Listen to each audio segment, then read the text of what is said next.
بسم الله الرحمن الرحيم. السلام عليكم ورحمة الله تعالى وبركاته. كلنا عن وناكسن قيارته إنه جعلنا هيو هالكن وبرت عن كلنا يوتيوب كنحور كوارك مريكن كا وحوسو فرجلي أرنك هوب كأجعنت أوجر شعبك مركله سوماليا وحي وجهي سهل سوين أو أي كدم بيان غير عبدوا إسعاسلاد رئيسنا حمزة عبد البرئي حقيه وجود بيا أيان هالكن يدكوا سو جود بدونا وحاول الإسكور فديا deegaanka lagu magacaabo caleen oo u dhow xadka Soomaaliya iyo Itoobiya kaas oo lagu hayo laba gaadiid oo hubsida maamulka caabud war culus ayay soo saareen kadib hubkii la bilqaystay Somaliland dalab culus ayay soo saartay oo la xiriira hubka waxaana arinta hubka ay noqotay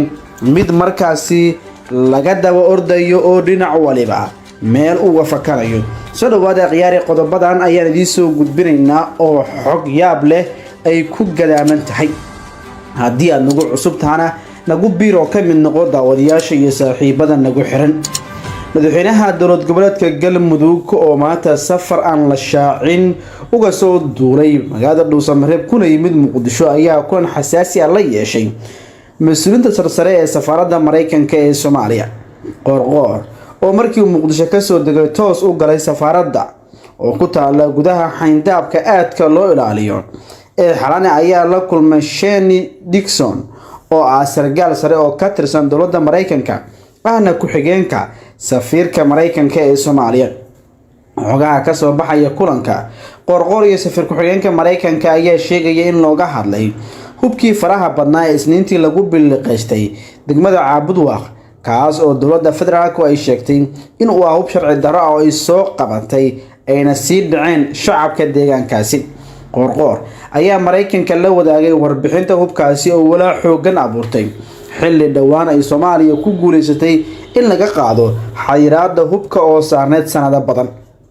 xogaha laga helayo kulanka ayaa sidoo kale tibaaxaya in qorqor uu dowladda Mareykanka u gudbiyay shakhsiyaad la tuhunsan yahay in ay hubka ka keeneen Itoobiya iyo halka uu ku socday intaba tan iyo markii ay isniintii soo baxday in hubkan culus uu gacan galay dad shacab ah waxa dowladda federaalka iyo maamulka Galmudug ka soo yeeraya hadallo iskhilaafsan oo halis gelin kara in dib u eegis lagu sameeyo xayiraadda hubka ee Soomaaliya dhawaan laga qaaday hubkan gacanta u galay dadka shacabka ah ayaa la soo warinayay inuu ahaa hub aad u culus iyadoo ilaa iyo hadda si rasmi ah loo ogeyn ujeedka laga lahaa marka laga yimaado inuu ka soo gudbay dhanka Itoobiya iyadoo war aan la xaqiijin ay sheegayaan inuu socdo markaasi uu watay mid ka mid ah musharaxiinta u taagan qabashada xilka madaxweynaha Galmudug kaas oo lagu magacaabo Liibaan Shuruuqo isla wararka la xiriira hubkan la bilqaystay ayaan isla eegaynaa maamulka Caabudwaaqna waa uu ka hadlay arrinkan maamulka degmada Caabudwaaq ee gobolka Galgaduud ayaa markii ugu horeysay si faahfaahsan uga hadlay hubkii maalin ka hor lagu bilqaystay gudaha degmadaas kaas oo ka yimid dhinaca dalka Itoobiya agaasimaha amniga iyo siyaasadda maamulka degmada Caabudwaaq Nasteex Cabdi oo la hadlay warbaahinta ayaa garab istaag u muujiyay shacabka ku dhaqan magaaladaasi waxa uu sheegay in dowladdu aanay ku dhiiran karin inay xoog ku soo weerarto Nasteex ayaa sheegay in dowladda dhexe looga baahan yahay in ay la timaado qorshe kale hubka lagu maareyn karo maadaama markii horeba sharci darro lagu keenay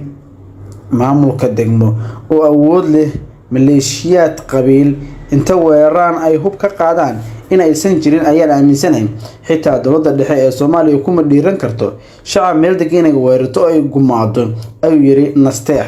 sidoo kale waxa uu soo jeediyay in loo baahan yahay in la raadiyo farsamo aan gacan ka hadal ahayn oo hubka lagu soo celin karo iyada oo la adeegsanayo xeelad kale arrintan waxay u baahan tahay farsamo ee ma ahan wax u baahan awood iyo in lagu xeel dheeraado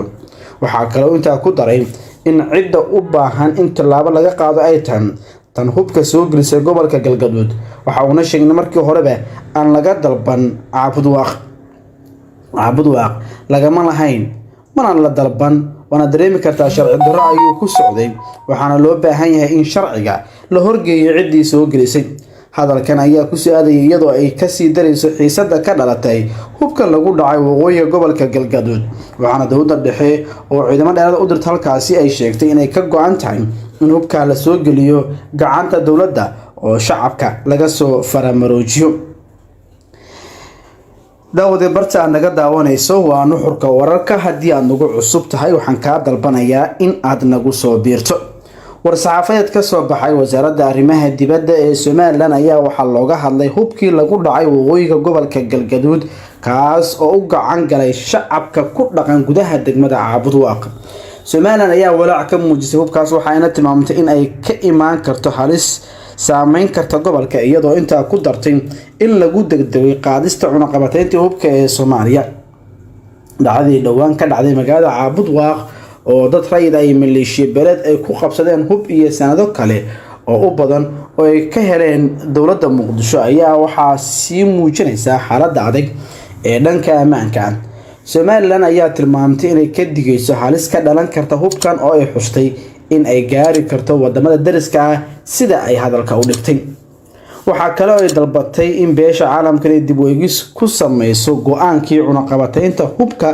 looga qaaday Soomaaliya bishii December ee sanadkii hore 2023. horey dowladda federaalka uga hadashay hubkan ayaa sheegtay in ay dalka soo geliyeen ganacsato sharci darro ah oo ganacsada hubka kadibna ay ka war heleen ciidamada ammaanka balse ay markii ay qabteen hubkaasi ay wadada u galeen maleeshiyad hubeysan sidaasna lagu biliqeystay.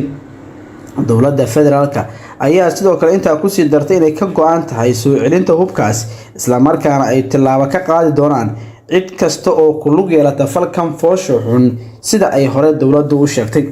arrimahan ayaa waxa ay yihiin kuwa dhammaantood isdaba yaacaya. ugu dambeyn xildhibaan Cabdimaalig Cabdalle oo ka tirsan baarlamaanka Soomaaliya ayaa weerar culus ku qaaday Ra'iisul Xamse Cabdi Barre iyo xukuumaddiisa isagoo ku eedeeyay in ay ku fashilantay adeega ummadda Soomaaliyeed. xildhibaanka ayaa shaaca ka qaaday inay ka sii dartay dhibaatada xilligan ka taagan dalka isla markaana culayskii ugu xooganaa ay dareemayaan shacabka Soomaaliyeed isagoo oo sheegay inay suuragal tahay in ay kacaan ayna sameeyaan sida shacabka Kenya oo kale. sida la socotaan dalka dariska nala ah ee Kenya muwaadiniintu waxa ay gaareen inay galaan xarumaha baarlamaanka oo ay gubaan. inaga diyaar uma nihin in aqalkeena la soo gal shaqo ku malihin waxa fashilka ka taagan yahay wax xukuumadda Ra'iisul Xamse Cabdi Barre. waxaan kula talinayaa Ra'iisul Wasaaraha in uu iscasilo dhowr mar ayuu sheegay mayd fakaday xukuumaddan waa noolaan weysay waxaan ka codsanayaa inay fakato oo dalka ay orod uga baxdo ayuu yiri. xildhibaanka ayaa soo hadal qaaday hubkii lagu biliqeystay Caabudwaaq waxaana sheegay in loo baahan yahay in shabaabku ay arintan lahaayeen ayaa cad waxaan loo baahan in si degdeg ah loo dabagalo ayuu yiri. isagoo ka hadlaya arintanna waxa uu sheegay in tani ay tahay waxyaabaha ugu waaweyn ee dadajinaya fashilka ugubka ah ee jira. daawade halkan waa barta aan ku leenahay YouTube-ka ee nuxurka wararka. nagu soo bir haddii aad nagu cusub tahay. amaana Allah.